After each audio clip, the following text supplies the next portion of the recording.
Bonjour amis de l'ARH. Ce matin, nous recevons Anne-Elisabeth Duchesne. Anne-Elisabeth, tu es directrice de l'engagement, du recrutement, de l'inclusion et de la diversité chez Geodis.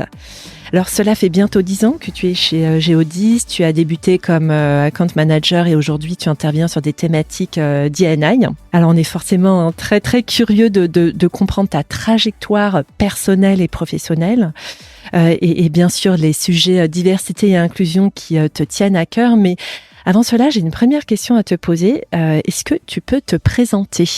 Oui, bonjour Raphaël.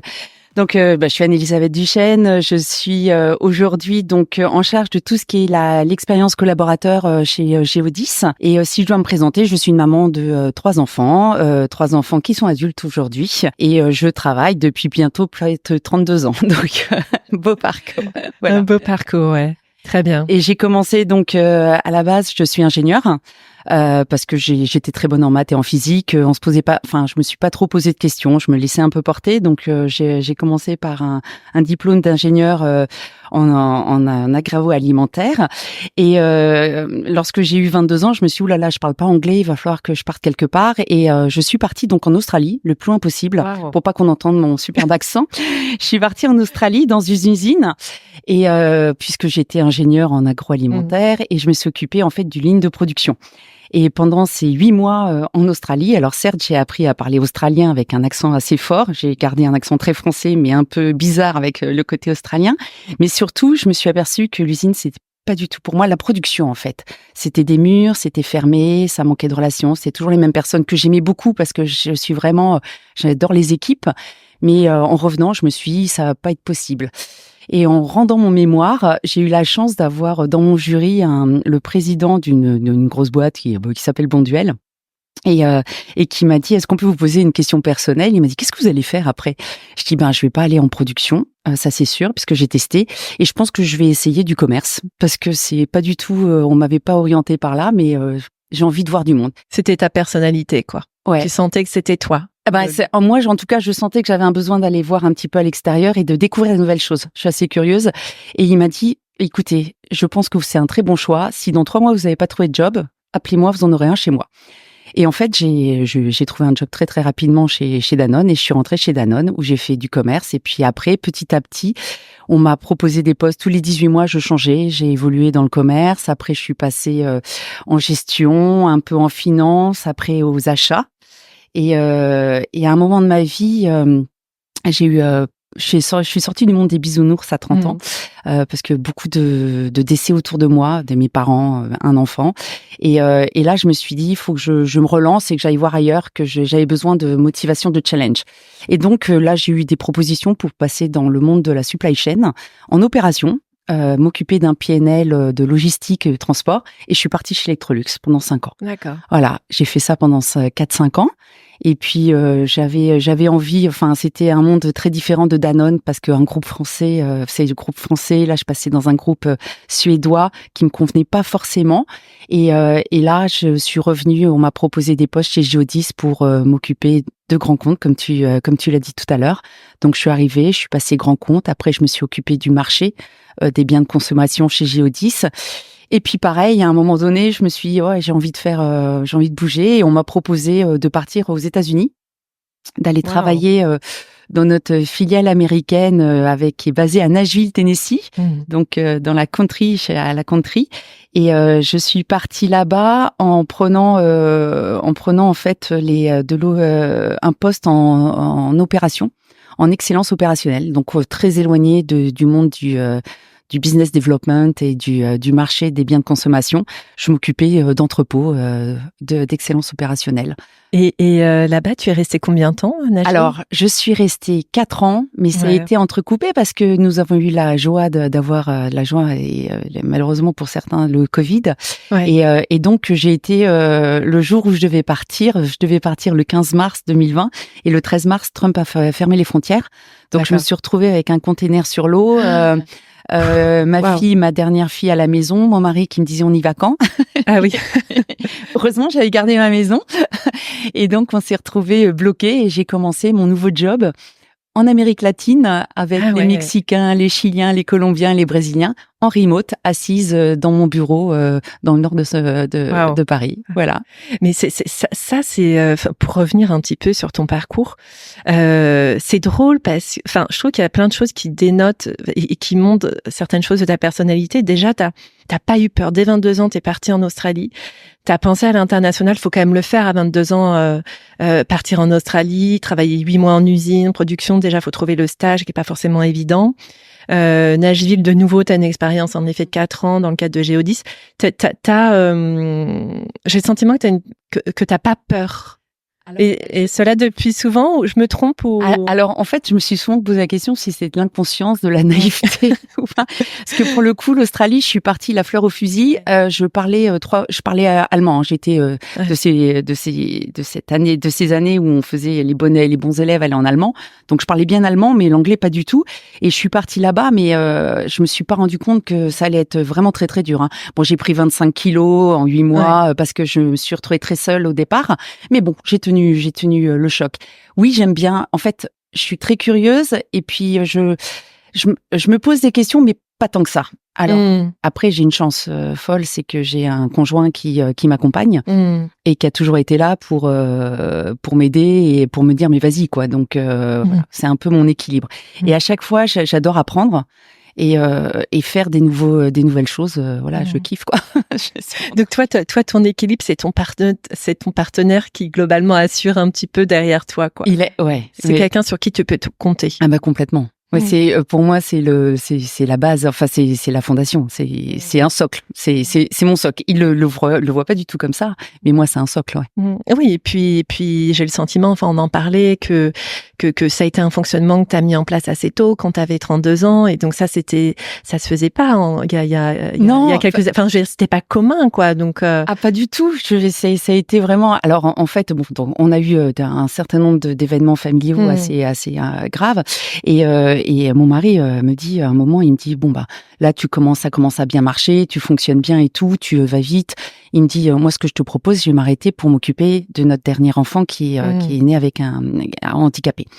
Et moi j'étais là non moi j'ai été élevée à marche ou crève, tout le monde bosse, les parents, moi j'ai toujours eu des parents qui bossaient énormément, les deux, ma mère a toujours été un modèle pour moi et je lui disais ça va pas être possible et j'ai eu du mal j'étais la première à mettre de gros freins. Mes parents n'étaient plus là pour mettre des freins sur le fait que ton mari arrête de travailler, oui, tu veux dire parce que je me disais mais comment on va faire, je suis un plus auvergnate d'origine, je me disais comment on va faire financièrement parce qu'il gagnait sa vie normalement quoi, donc et puis il a tenu le choc. Donc déjà à un niveau personnel, ça a été super parce que là du coup les rendez-vous chez le pédiatre, c'est moi qui les assurais. Lui, il assurait l'administratif, les courses et tout.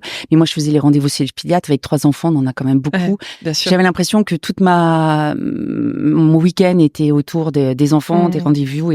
Et là, du jour au lendemain, j'arrivais le week-end, on mettait les affaires dans la voiture, on partait en week-end avec les enfants. Magnifique. C'était super. Parce que c'est lui qui avait tout organisé, tu veux dire. Il organisait tout. Ouais. Il est en or. Ouais. Là, on pense à lui. Là, si m'écoute, chérie. C'est magique. Non. Que t'es quelqu'un qui prenne toute cette charge, tout de même. Ah oui, puis il organisait tout, il faisait tout. Mais à côté de ça, ce qui était surtout très marrant, c'est que pendant ce temps, j'évoluais donc dans ma carrière. Donc j'étais chez Danone. Déjà chez Danone, bon, ils trouvaient ça bizarre, mon mari qui veut s'arrêter et tout. Puis là, j'ai quitté Danone et j'arrive chez Electrolux et j'arrive dans un séminaire avec que des gens de mon niveau. Donc pas des gens du board, mais un peu en dessous. Et puis on devait se présenter en binôme. Et puis il dit à mon binôme, il dit présentez Anne-Elisabeth et vice versa. Et la personne me parle et puis le seul truc qu'il a trouvé à dire, il y a un truc de dingue, Anne-Elisabeth, son mari ne travaille pas. Et là, tous les hommes, j'étais la seule femme dans la salle, tous les hommes se tournent vers moi en me disant mais comment c'est possible, comment vous pouvez. Et j'ai fait expliquez-moi ce que font vos femmes. Et là, curieusement, leurs femmes étaient la plupart à la maison, à part deux, trois personnes dont les femmes y travaillaient. Mais sinon, elles étaient tous. Ça leur posait un problème que mon mari soit à la maison, parce que pour lui, mais qu'allait-il devenir et que eux, leurs femmes, j'avais le même salaire, hein, puisque j'ai toujours regardé. Je me suis toujours battue pour avoir un salaire équivalent, même si des fois je me suis fait avoir par la machine, mais je me suis toujours battue, donc je savais que j'avais le même salaire qu'eux, et ça leur posait un problème. Ouais, tout à fait. C'était d'autres mentalités à l'époque encore. Encore aujourd'hui, c'est pas si évident. Après, ça évolue, ça arrive. J'en croise, je croise beaucoup plus de jeunes femmes de 40 ans, 35 ans qui ont ce type, qui sont. Et alors là, la cerise sur le gâteau, c'est mon directeur général quand je suis arrivée dans ma boîte actuelle, qui un jour je pars avec lui pour signer un gros contrat, et dans la voiture il me dit: je vous ai jamais demandé, Anne-Elisabeth, ce que vous dans quoi votre mari est, tout ça. Ça faisait 6 mois que j'étais chez Géodis, et je lui dis il est à la maison, il est directeur des opérations de la maison. Ah, sympa. Et il me dit: ah bon, le roi Merlin. J'ai beaucoup aimé. J'ai dit non, il s'occupe. J'ai dit, vous savez, je suis high maintenance, donc j'ai dit, il s'occupe de moi et de mes 3 enfants, et là, blanc, mais un blanc, c'était le soir, donc il faisait nuit, et c'était au mois de janvier, blanc. Et puis au bout d'1 minute, il fait: mais il est malade? Ouais. Et j'ai fait: ah, pas du tout, en tout cas moins que vous. Ouais, parce que je savais qu'il avait il toussait, tout ça, donc je me dis en tout cas moins que vous. Et non, il est pas malade, il était juste voilà, c'était une façon de vivre. Et c'est super intéressant ce que tu racontes, parce qu'en fait on se rend compte qu'au début tu as eu un parcours plutôt finalement, enfin je dirais classique, hein, même si tu as touché à énormément de choses, tu as été sales, achat, supply chain. Je suis vraiment impressionnée de voir à quel point tu as été curieuse, mais finalement à un moment donné dans ton histoire personnelle, de par en effet ton enfant finalement handicapé et la réorganisation interne que tu as dû mettre en place avec ton mari, finalement, assez naturellement, t'as été sensibilisé à d'autres sujets. Est-ce que tu sens que ça a eu un impact sur les sujets? Parce que du coup, aujourd'hui, tu es en charge de la diversité et inclusion au sein de Géodis. Est-ce que tu sens qu'à partir donc, t'évoques 32 ans, est-ce qu'à partir de cet âge, tu sens qu'il y a une évolution dans ton parcours et que ça a influencé un peu tes choix de carrière ou pas? Alors, ça influencer forcément ça a un impact, mais je peux pas dire où est l'influence exacte au niveau des choix de carrière, parce que en fait dans mes choix de carrière, j'avais pas de parcours précis. Je savais qu'il y avait des choses que j'aimais faire, j'ai toujours aimé travailler en équipe, des choses comme ça, mais j'avais pas de vision très nette. En revanche, à chaque fois qu'on me proposait des choses, je saisissais. Donc j'y suis allée. Et là, quand je suis rentrée des États-Unis, en fait, de ce parcours américain entre la France, l'Amérique latine et les États-Unis, on m'a proposé de revenir aux ressources humaines. Et pour les ressources humaines que je n'avais jamais touchées. Bah oui, c'était nouveau pour toi. Et ouais, c'était nouveau, et je me suis dit ouais. Alors sur le coup, j'étais très surprise, hein, parce que je pensais qu'on allait me proposer quelque chose de plus gestion des projets, des choses comme ça, vu que je connaissais très bien l'organisation. Et on m'a proposé les ressources humaines parce que justement, je connais bien l'organisation de Géodis aujourd'hui. Et en plus, j'aime bien les gens. Voilà, c'est vrai que j'aime beaucoup ça. Et est-ce que ma vie personnelle a impacté? Oui, forcément. Moi, à 30 ans, franchement, j'étais dans un monde de bisounours avec une famille facile, des enfants qui poussaient tout seuls, tout allait bien. Puis on a une autre fille handicapée, enfin une naissance gémellaire qui s'est mal passée, un enfant handicapé, plein de choses. Et puis moi, le handicap, franchement, j'aime bien aller voir les autres. Je parle très facilement, je suis quelqu'un d'assez volubile, comme vous pouvez le remarquer. Et en fait, les personnes handicapées, je voulais toujours leur parler, mais je savais pas comment le faire, parce que j'étais là, je vais dire une connerie. J'étais toujours en train de me dire, mais qu'est-ce que je vais dire, qu'est-ce que je vais faire. Et puis le fait d'avoir ma fille en fauteuil, qui parle très bien, et qui, elle, avance vers les autres en disant, vous savez, vous pouvez me parler directement, parce que les gens me parlent à moi, pas à elle. Vous pouvez me parler, je sais parler, il y a pas de souci. Et vous en faites pas, je peux vous expliquer ce que j'ai. Et du coup, maintenant, je me suis dit, le handicap, c'est ça. On est tous, on a une sensibilité plus ou moins forte par rapport à nos parcours. Et le handicap, des fois, on peut avoir peur. Donc, c'est bien de sensibiliser les gens. Et c'est vrai que dans ce nouveau rôle, j'ai l'occasion de le faire, et je trouve ça super, quoi. Oui, c'est sûr qu'il y a un besoin de sensibiliser, d'expliquer, de rassurer, et t'as senti que finalement en le vivant, je dirais au quotidien, t'as senti que t'avais ce message et cette mission à porter. Oui, c'est ça. Alors je l'ai porté. Alors je le porte. Enfin, j'ai pas attendu d'avoir ce rôle-là. Ouais, C'est-à-dire que c'est bien quelque sûr. chose. Je suis investie depuis très très tôt dans le réseau des femmes de Géodis dès que ça a été créé, parce que justement je voyais bien que moi ça allait bien. Je me suis toujours. Enfin, ça a jamais été pour moi une question femme-homme. C'est pas de Ouais, différence. Sauf qu'à un moment je me suis aperçue qu'il y ouais. avait un plafond de verre. Je m'en suis aperçue parce que. Pour toi aussi, tu veux dire Ben, pour moi, alors moi, c'est plus les petites réflexions sexistes que je pouvais entendre autour de moi. Jamais on ne se serait permis de dire à ma petite Anne-Elisabeth, vu que vous êtes debout, allez donc me chercher un café. J'entendais pas ça sur des hommes. Voilà, bien sûr. ma petite Anne-Elisabeth ou alors les petits, ça j'ai horreur de ça, donc je mords assez vite. Ou sinon, vous avez une jolie jupe, venez donc vous asseoir à côté de moi. Ah ouais. Voilà, c'est le genre de petites choses. Voilà. Oui. Mais ça, c'est pas grave. Enfin, j'allais dire, c'était l'époque aussi. Je trouve que ça n'excuse rien. Hein. Bien sûr. Mais et bon, je le vivais plutôt bien. Mais en revanche, j'ai vu que moi, j'arrivais à peu près avoir les mêmes salaires que mes collègues, quoique j'ai appris un peu plus tard que même chez Géodis, il y avait un peu de différence. Et je me disais, il y avait d'autres personnes, d'autres femmes qui osaient pas, comme moi, moi, j'ai pas peur. Enfin, j'ai pas peur. Je suis curieuse et j'ai pas très peur. C'est-à-dire que je me dis, on verra bien après. Et même quand je travaillais, j'étais la seule à travailler. Des fois, ça me pesait. C'est une famille de 5 sur ma tête. Ouais. Et puis mon mari m'a toujours dit, mais t'inquiète, le jour où t'as besoin, on travaillera. S'il faut, tous les deux à McDo, mais on s'en sortira. Et du coup, on n'a jamais eu très très peur. Ouais, voilà. Ça t'a pas fait peur. Voilà. Ça. Et donc, je me suis dit, je vais aider. Déjà le côté les femmes. Donc je me suis investie beaucoup. Et puis à côté de ça, avec mon mari, on est énormément investi dans tout ce qui est appage. En tout cas, lui se donne les moyens de. Il avait un peu de temps et du coup, il s'est donné les moyens de s'investir dans des écoles pour des jeunes justement en situation de handicap. Et moi de le supporter là-dedans puisque je trouve que c'est super. Donc j'ai pas attendu cette fonction. Voilà. Et toi, tu as intégré en effet ce poste. Enfin, tu es à cette fonction depuis 2023, hein, c'est ça, ou c'est vraiment là où tu as été 2023, ouais. D'accord. Et ce que je comprends, parce que en fait, les sujets de diversité et inclusion intéressent de plus en plus en termes de postes, de carrière. Enfin, on le voit, hein, t'es une personne, t'es très engagée, tu portes des sujets importants. On a parlé d'égalité femmes-hommes, d'handicap.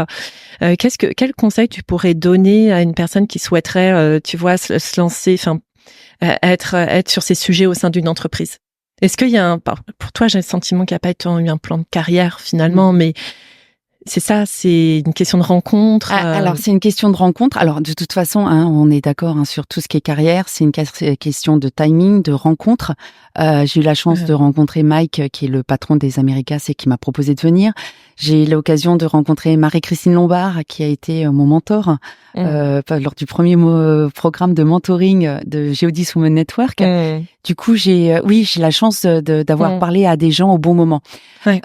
Et quand j'ai été nommée ressources humaines, j'ai eu beaucoup de messages pour me dire ça te correspond super bien, tu vas être très bien là où t'es. Et c'est vrai que je suis bien là où je suis. Moi, le conseil, il y a quelque chose qui est vrai, c'est que qu'on veut avancer sur des sujets comme ça, c'est pas un sujet RH, hein, la diversité, l'inclusion, c'est le sujet de tous et toutes, et ça commence par le haut. Et c'est vrai que sans l'impulsion de notre présidente aujourd'hui, ça serait compliqué. Voilà. On a la chance chez Géodis d'avoir une présidente et un board qui nous suit. Et je le dis sans flagornerie, sans rien. Hein. J'ai toujours eu un soutien effectif de Marie-Christine depuis que j'ai repris la présidence du réseau des femmes et même sur la diversité et l'inclusion. Et on avance bien. Voilà, là où on a sorti il y a une semaine, on a sorti la politique diversité inclusion du groupe parce que c'est un groupe qui est grand, Géodis. Ouais. Hein. On est sur 120 pays dans le monde, 120, ouais. Donc avec une base française, américaine, de l'Asie-Pacifique, de l'Europe. Et c'est vrai que les besoins, les contraintes et puis surtout les sujets sont pas du tout les mêmes en diversité inclusion. On parle de couleurs aux États-Unis. En France, on est plus sur un mélange, mais c'est plus light. Hein, c'est un peu plus light. En Asie, on peut pas recenser les personnes en situation de handicap. Il y a plein de choses. Et du coup, on a créé cette politique. Et j'ai pu, grâce aux membres du board, alors je le dis, dans cette politique, on a mis en place aussi des vidéos.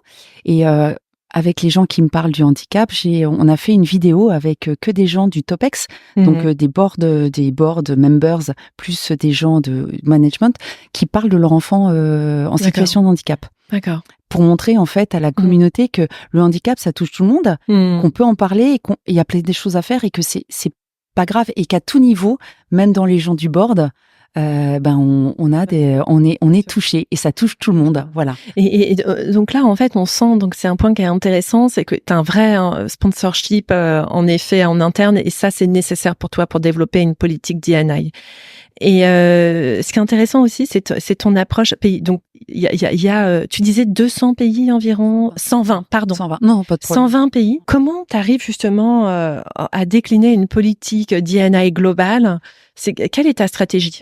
Alors, au début, justement, la stratégie, c'était d'aller choper tout ce parce qu'il y a plein de choses qui sont faites dans des pays au niveau locaux, régionaux, il y a plein de choses. Bien sûr. Sauf que c'est très disparate puisque les besoins sont pas les mêmes. Ouais. Donc là, ce qu'on s'est dit, c'est on va interroger en fait on va faire des workshops, des ateliers un petit peu partout pour voir en fait quels sont les mots qui ressortent, comment ils définissent la diversité et l'inclusion. Ouais. Ça, c'est intéressant. Tu as voulu déjà définir en fait. Oui. Alors, j'ai pas inventé, j'ai pas inventé ça. Moi, j'aime beaucoup. Je vais voir un peu ce qui se passe. D'accord. Et j'ai des gens qui m'en ont parlé, qui l'ont fait dans d'autres sociétés. D'accord. Et donc j'ai écouté. J'ai écouté et j'ai été voir et je me suis dit, voilà.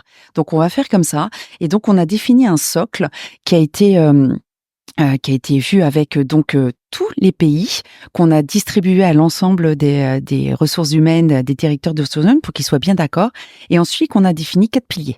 D'accord. En leur disant, voilà, on n'est pas tous à la même maturité sur ces piliers-là, mais en tout ça, notre définition, c'est celle-ci. Et les 4 piliers, c'est l'âge, le gender, la diversité culturelle et le handicap.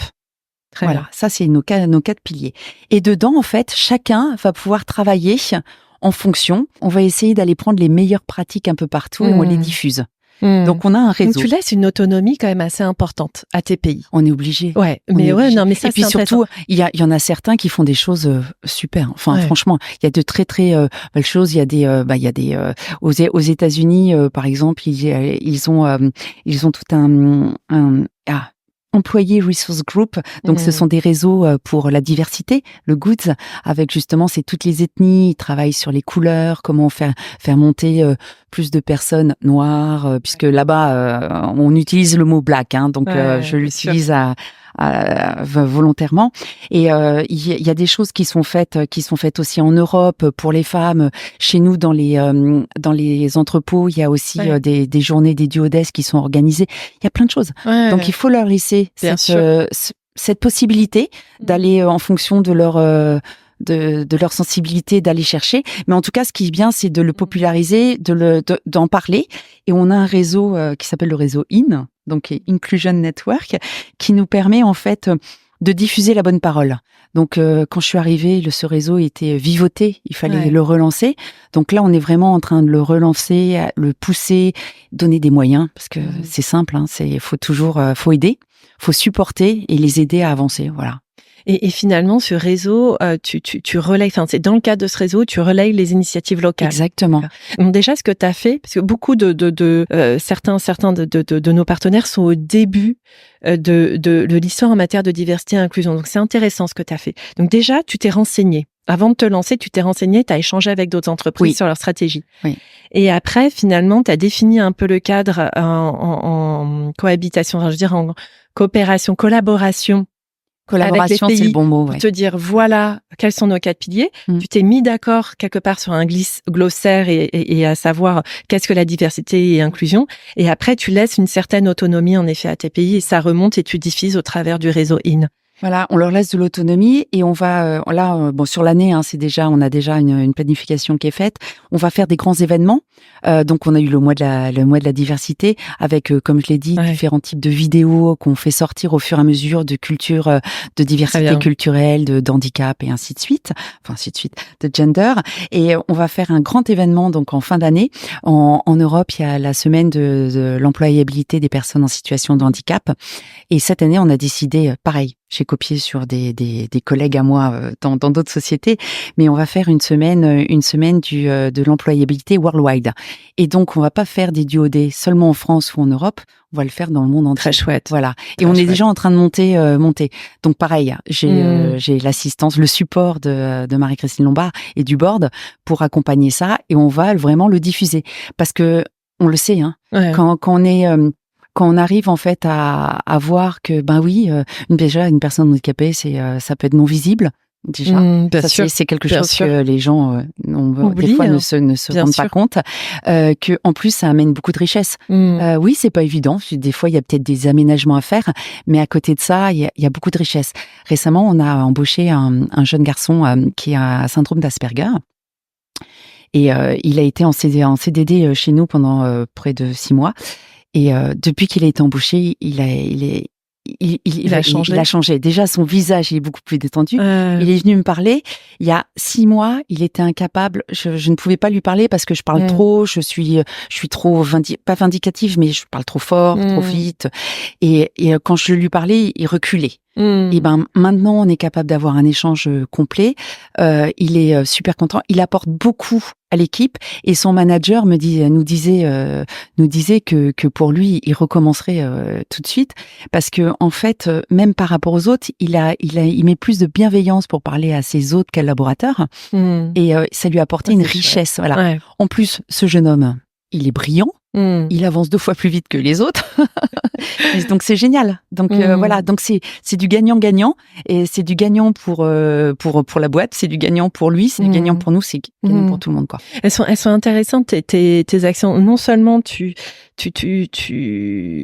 enfin quelque part tu fais vivre. Enfin déjà j'ai l'impression que tu incarnes beaucoup. Enfin cette notion de handicap, elle est très incarnée en interne. C'est-à-dire que t'hésites pas à mettre en valeur en effet des collaborateurs et tu leur demandes de raconter leur propre histoire. Donc c'est vraiment incarné. Et par ailleurs, tu oses, enfin, je veux dire, t'as pas peur d'embaucher en effet des personnes, enfin, ou de faire vivre en effet des expériences, de recruter c'était quoi? C'était un intérim, en CDD à CDD, voilà. Il a été amené, quelqu'un nous en a parlé et il est venu en CDD et on a mis en place et c'est pas moi, hein, c'est vraiment les ressources humaines donc du siège, donc toute l'équipe qui l'a mis en place. Des trucs tout bêtes, c'est sur les ordinateurs, on a des étiquettes pour les identifier. On peut pas laisser une étiquette grosse avec des lettres et des chiffres parce que ça le perturbe énormément. Donc on a retiré. Il vient au siège 2 jours par mois. Et pour lui remettre son ordinateur, ils ont été dans un endroit calme. Il y avait un peu de bruit, ils ont changé. Dans la journée, on lui a mis à disposition une salle de repos pour que pendant une demi-heure, il puisse se reconnecter avec lui-même, puisque il y a beaucoup de bruit un peu partout. Mais ça, c'est toute une équipe, hein, c'est pas moi. Hein. Moi, je fais que mettre en avant certaines choses et booster. Voilà. Oui, ce que tu veux dire, c'est que tu vois finalement l'impact il est positif pour tout le monde, quoi. Pour tout le monde. En termes de management, tu manages différemment, de même d'organisation de l'espace, d'environnement. Et puis c'est valable pour tout le monde. Enfin globalement. Mais je suis convaincue. Donc c'est bien sûr. Est-ce que tu arrives à mesurer l'impact de ça? Alors j'imagine qu'il y a des collaborateurs qui viennent te voir et qui te disent combien ils ont évolué, ils ont changé, ça leur fait du bien. Ou tu peux peut-être avoir des témoignages lorsqu'on voit en effet une vidéo d'un sponsor qui se livre. Peut-être que tu as des témoignages. Est-ce que tu arrives à mesurer l'impact un peu différemment? Alors aujourd'hui, moi je suis ingénieur à la base. Hein. Donc généralement quand je mets en place quelque chose, je mets en place des indicateurs pour suivre. Ouais. Je suis très dans la mesure, la mesure, parce que sinon on peut pas améliorer, on peut pas corriger. Donc là, j'ai pas les premiers chiffres parce que c'est un peu trop tôt par rapport à ce qu'on a mis en place. En revanche, j'ai beaucoup de témoignages. J'ai notamment, il y a quelqu'un qui est venu me voir après, on avait fait un webinaire sur le handicap, qui est venu se proposer pour faire partie du réseau inclusion, pour pouvoir vraiment en faire partie. Donc ça, c'est super.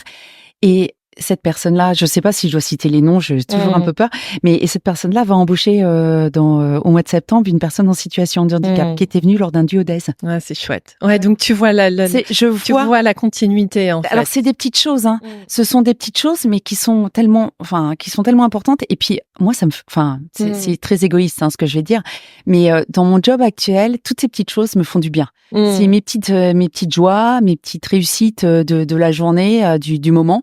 Et même mes grosses réussites, parce que je dois avouer que je suis assez... Et hier, l'équipe des ressources humaines du siège m'ont envoyé un mot comme quoi la personne qui avait fait notre duodèse chez nous et qui va arriver au mois de septembre a accepté l'offre.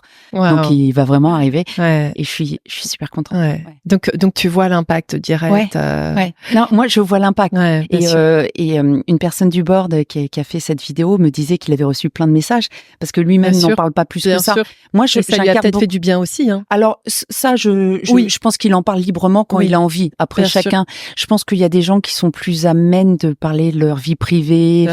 Moi, c'est toujours été, je me suis toujours dit que en parlant, les gens pouvaient comprendre, un peu mieux comprendre. Parce que j'ai eu, il y a un événement qui m'est arrivé, ça m'avait vraiment choquée. Je suis allée, on fait, vous savez, les fêtes de fin d'année, les fêtes de fin d'année. Et donc, je vais à une fête de fin d'année.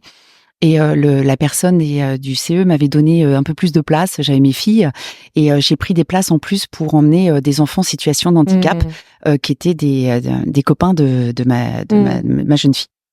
Et on part donc, on avait en tout 3 fauteuils. 3 fauteuils, donc mon mari, moi et une de mes filles pour pousser les 3 fauteuils et tout. On arrive, donc c'était au parc Astérix, on arrive, on croise du monde qui, étonné, viennent me voir, mais où est ta fille? Enfin, voilà. Et il y a une personne qui est arrivée en face de moi que je connaissais très bien, avec qui je n'avais jamais vraiment parlé de handicap, qui m'a vue, qui a baissé les yeux, qui a vu les fauteuils, qui a fait demi-tour et qui m'a plus parlé. D'accord. De la journée et qui a mis très longtemps avant de me reparler au siège. Voilà. Et elle t'a jamais parlé. Tu sais pas ce qui s'est passé dans ta tête. Et sa tête, pardon. Et non, et je ne sais pas ce qui s'est passé dans sa tête. Et surtout, j'ai jamais eu l'occasion parce que cette personne a quitté la société quelques 6 mois après. Et je voulais pas la confronter, c'est un bien grand mot. Je voulais pas lui en parler devant d'autres personnes et j'ai jamais eu l'occasion de me retrouver en face à face pour en parler vraiment et comprendre. Et voilà. Et j'ai jamais creusé. Mais ça m'avait, voilà. Et je pense, et à l'époque c'était il y a longtemps, c'était il y a 12 ans. Donc, je pense vraiment que le fait d'en parler, et mon PDG un jour m'avait dit, il y a longtemps, m'avait dit, mais comment j'aurais pu savoir que vous aviez un enfant handicapé? J'ai dit, parce que vous n'avez pas besoin de savoir. Enfin, je suis une personne normale, tout va bien, quoi. Tout va bien. Donc, mais on voit en tout cas avec les différentes histoires que tu racontes à quel point il est nécessaire quand même d'adresser ce sujet et que c'est pas encore compris et que voilà, chacun a son histoire personnelle par rapport à ça et qu'il y a un vrai besoin de porter ces sujets en interne. Donc là, on voit qu'il y a un vrai engagement sur la thématique du handicap et je suis vraiment impressionnée par par aussi bien la stratégie globale que tu peux avoir que par tes actions très concrètes. Tu as évoqué 3 autres piliers, donc âge, genre et diversité culturelle. Oui. Est-ce que tu as pu mettre des choses en place sur ces 3 autres? Alors, c'est pas évident parce que t'es là depuis, 1 an et demi, donc j'attends pas énormément de programmes. Mais je comprends que le handicap, ça a été ta priorité. Ça c'est clair. Alors c'est exactement ça. C'est que ça. En fait, mais c'est parce qu'on en a discuté. J'en ai discuté avec Mario avec qui je travaille dans son équipe et je lui ai dit on peut pas tout attaquer de front. Tout à fait. Donc j'ai dit 2024 ça va être l'année gros handicap. Pourquoi? Parce que voilà, j'étais bien. Mais comme on avait le gender, enfin tout ce qui est diversité et homme-femme, on s'en est déjà bien occupé. On a déjà pas mal de choses. Ouais. Donc sur ces autres piliers, au niveau du gender equity, equality, pas equity. Le gender, en fait, c'est quelque chose qui est suivi depuis très longtemps chez Géodis. Donc, on a un dashboard, on suit en fait le pourcentage de femmes qui rentrent chez nous. Donc, il y a 40% de femmes. Au niveau manager, on en a 35%. Au niveau du board, on est à 28%. On le suit. D'accord. On suit et on souhaite améliorer. Et on met en place déjà dans nos formations, on a une Géodis université où on met en place des formations. Et via aussi le réseau que j'anime, le réseau Géodis Women Network, où là on met énormément de programmes de leadership, de mentoring, pour justement aider ces femmes à attraper les postes. Parce que des fois, c'est pas forcément les imposer sur les postes, parce que à compétences égales, bien sûr, il faut qu'il y ait autant d'hommes et de femmes qui postulent, mais c'est surtout qu'elles osent y aller. On voit vraiment, c'est la semaine dernière, on avait un séminaire en France sur le réseau des femmes, et on voit que les femmes elles-mêmes ne se font pas confiance. le pourcentage d'hommes qui dit avoir confiance en lui et une femme, il y a 30 ou 40% d'écart entre l'homme et la femme. Et c'est ça, c'est énorme. Parce qu'une femme à chaque fois va se poser les questions. Et il y a une jeune femme de 39 ans là qui disait que elle, quand on lui a proposé le poste, elle s'est dit, oh là là, est-ce que c'est le bon moment? Est-ce que je viens d'avoir un enfant? Et elle a demandé à son mari ce qu'il en pensait. Il a dit, mais bien sûr, vas-y. Et c'est super, il a eu la bonne réaction. Ouais, bien sûr. Mais même elle s'est posé la question, alors que c'était le poste dont elle rêvait. C'est fou. Elle en parlait à la table ronde et je me suis dit, c'est fou. Ça, c'est quelque chose que tu vois que je n'ai jamais eu ce type de frein. Voilà. Ouais, mais c'est vrai qu'il y a un vrai syndrome de l'imposteur parmi les femmes. Et donc, tu as mis en place, en effet, ce coaching, quelque part, ce mentoring. C'est du mentoring, vraiment. C'est du mentoring. Comment ça se passe concrètement? Il y a des gens qui postulent. Ouais. En fait, alors, c'est un mentoring qui est mis en place, qui est aux États-Unis, en France, au siège, qui est aussi en Asie-Pacifique et en Europe. Et donc, c'est vraiment des gens qui postulent pour être mentis. Mentoré et on a des mentors qui se proposent. Ah, c'est chouette. Voilà, et on fait des pairs. Donc alors par exemple, je l'ai aux US, il y a une année, il y avait plus de 150 paires de paires qui étaient faits. On match. Alors aux US, ils font ça de façon très logique avec un outil avec c'est pas le disque les 4 couleurs, mais c'est un autre un peu similaire, et du coup ils matchent comme ça. En France, au niveau du siège, ce qu'ils ont fait, c'est en fonction des attentes. D'accord. Moi, par exemple, je suis mentor aujourd'hui d'une jeune femme et elle, ce qu'elle souhaitait, c'est elle a une équipe elle manage une équipe en Serbie et elle se demandait comment manager à distance vu qu'elle est en France et ainsi de suite. Et moi, comme j'ai fait ça, voilà, ils m'ont matché avec elle et ça se passe. Et ça peut être des binômes qui sont pas forcément dans le même pays. Exactement. Quand j'étais aux US, j'avais une Brésilienne, une jeune femme, Anna, ouais. Et donc c'est vraiment c'est en fonction en fait des attentes des personnes. Donc c'est du mentoring. Alors c'est pas parce qu'on fait du mentoring qu'on va évoluer, Bien sûr. Pas du tout. Mais c'est une façon différente d'aborder les sujets. On peut parler, voilà, en ce moment avec mon chef, j'y arrive pas, ou je suis bloquée dans telle situation. Comment on pourrait voir, comment on peut avancer. Et c'est le type de sujet que je pouvais avoir avec Marie-Christine Lombard il y a 11 ans de ça. Oui, parce qu'elle a même été... Elle a été mon mentor. Sauf que moi, j'avais une difficulté particulière, c'est que mon chef était dans son équipe et que je pouvais pas parler de mon chef. J'avais un joker. Mais tu sens que toi, ça t'a fait du bien, ça t'a aidé à avancer. C'était une... Oui. Ça a été compliqué parce que elle le sait que quand Marie-Christine, ça a été compliqué parce que c'était quand même ma CEO. Ouais. En revanche, oui, c'était oser y aller, et notamment à un moment donné, on a fait l'acquisition des États-Unis, donc OHL, et en 2015. Et là, je me suis dit, j'ai envie d'aller voir. Pour mon marché, c'était très important et tout. Puis là, je me suis dit, vas-y, ose. Donc, j'ai été voir mon patron de l'époque et je lui ai dit, j'aimerais bien partir là-bas 3-4 mois, juste pour aller voir, pour passer du temps là-bas et m'imprégner de ce qui se passe, quitte à faire des allers-retours, enfin, quand il y a des boards, des choses comme ça.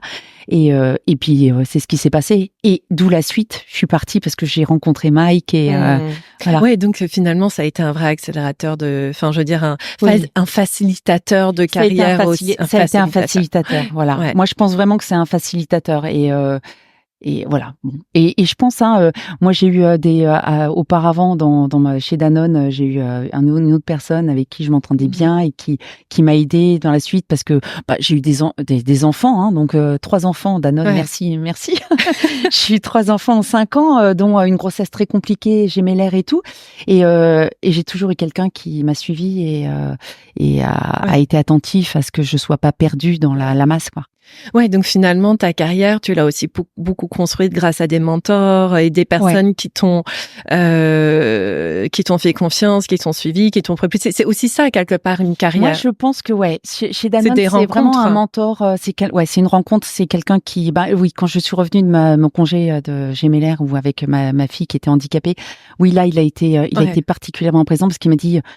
Les achats, tu vas avoir un poste aux achats, et il a fait ce qu'il fallait pour que j'ai le poste. Ouais. Et c'est vrai que ça a été très important. Je pense que ça a été le premier point. Quand ce qui concerne Géodis, c'est vrai que c'est une facilité pour moi de pouvoir parler avec Bien sûr, Marie-Christine. bien sûr. Et ça, c'est peut-être un conseil qu'on peut donner à tous ceux qui débutent leur carrière ou même ceux qui, voilà, ont toujours travailler le réseau, l'importance du réseau et d'avoir des mentors. Alors, c'est compliqué, hein, parce que après il faut que les gens aient envie. Enfin voilà, moi c'est vrai que je les ai pas choisis non plus. C'est venu comme ça. Mais en revanche, là je le vois moi avec d'autres personnes avec que j'accompagne plus ou moins de loin, de près. Moi je les ai choisis et je les aide aussi. J'aime ça. Bien sûr. J'aime ça. Mais c'est vrai que pour le réseau, ça sert à rien. Je pense que c'est d'être entouré, avec des gens dans qui on a confiance. Ouais, c'est une question de rencontre avant tout. C'est des rencontres et de se sentir bien avec certaines personnes.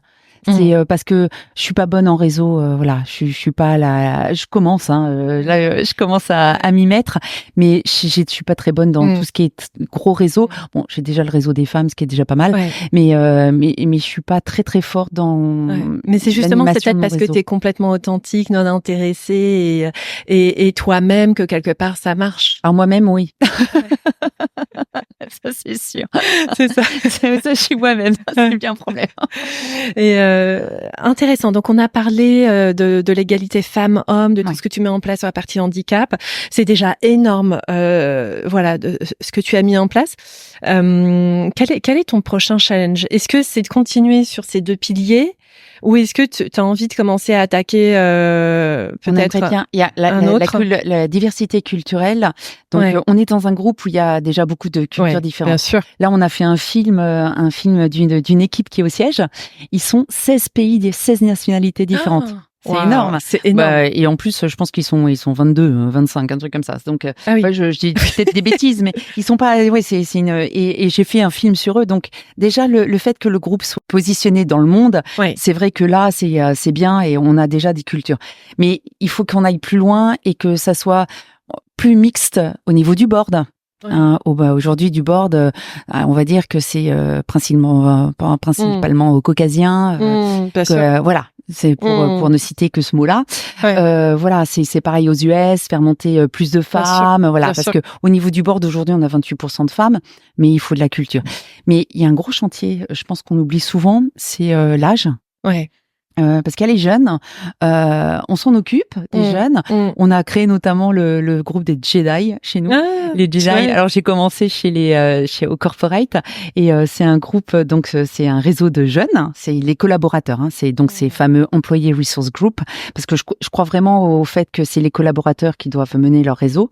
Et donc il y a des jeunes qui ont pris en charge ça au niveau du corporate. Donc ils s'appellent les Jedi parce que c'est les jeunes employés dynamiques et inspirés de Géodis. Les Jedi. Ils ont trouvé leur nom, ils ont fait un concours, ils ont trouvé leur nom. Et ils s'organisent, font des after work, ils font des visites sur site parce que c'est des gens du corporate qui vont pas dans les entrepôts. Donc ils ont été en entrepôt, ils vont sur site voir une plateforme de distribution, comment ça fonctionne, les camions et ainsi de suite.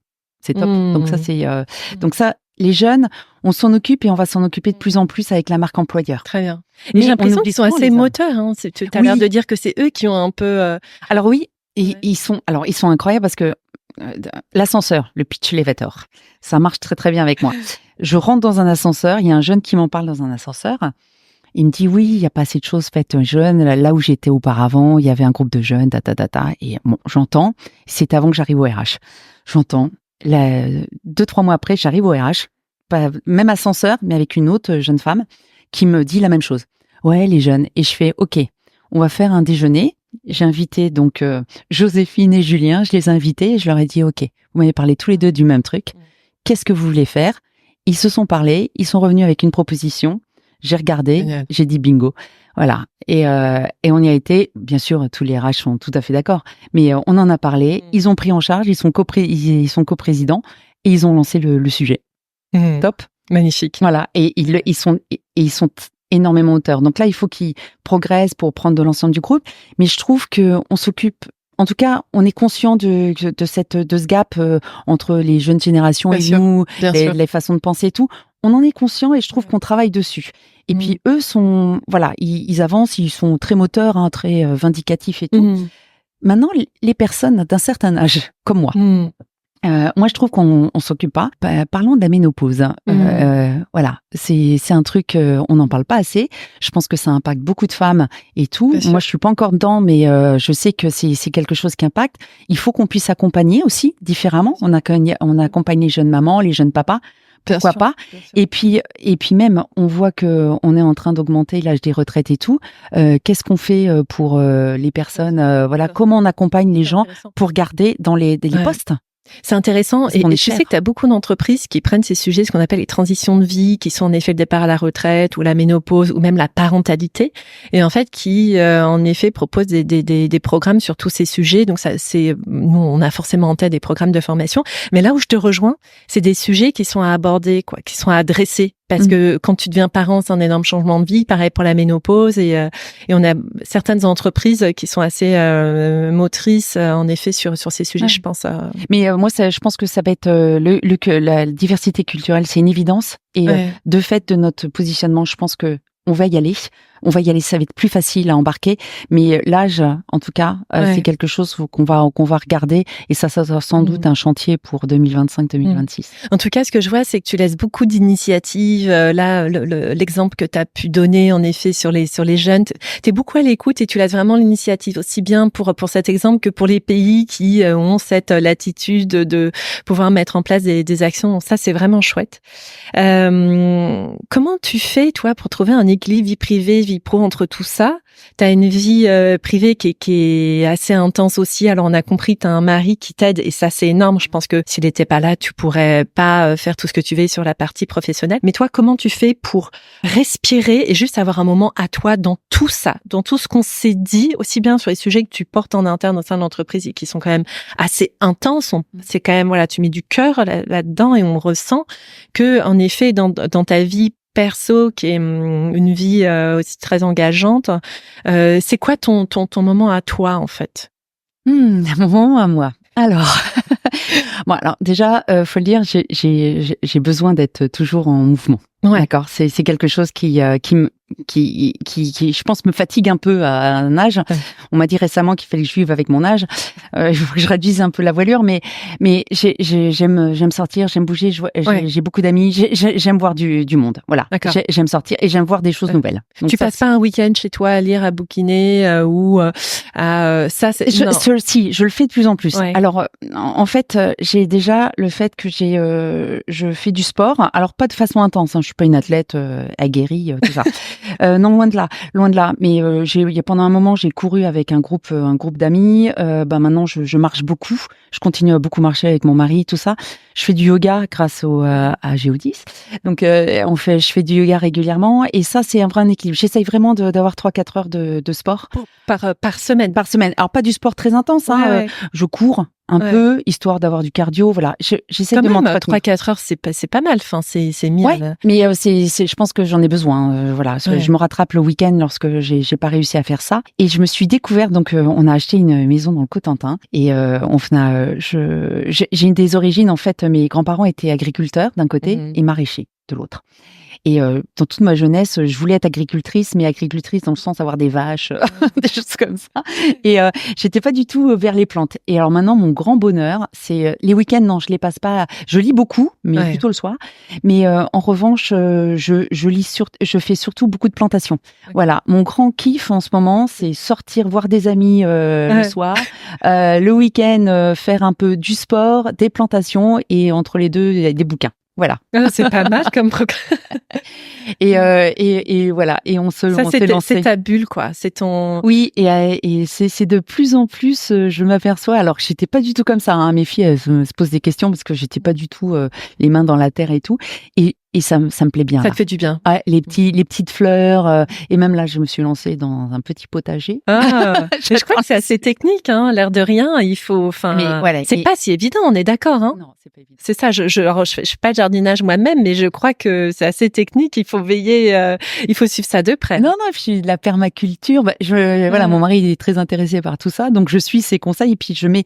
Mais c'est comme pour tout. J'adore cuisiner, j'aime surtout la pâtisserie. Pourquoi? Parce que la pâtisserie c'est très technique, faut suivre. Ah ouais. Mais ingénieur. Ça, c'est ton côté ingénieur, mais c'est mais ça. Ouais, mais c'est fou. Hein. Et tu vois, et je le revois. Et là, pareil, dans mon potager, donc j'ai fait un potager en permaculture.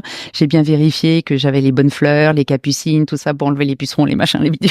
Et j'ai tout fait. J'ai mis en quinconce. Enfin, tout ce que j'avais lu et tout, j'ai mis en application. J'attends. Bon, je suis un peu impatiente après. Hein. J'ai vite envie que ça produise. C'est pour ça que les fleurs, c'est cool parce que ça sort au fur et à mesure. En tout cas, t'as réussi à trouver ce qui, toi, te fait du bien et te permet de te... Tu me disais aussi, avant l'enregistrement, que t'aimais bien les podcasts.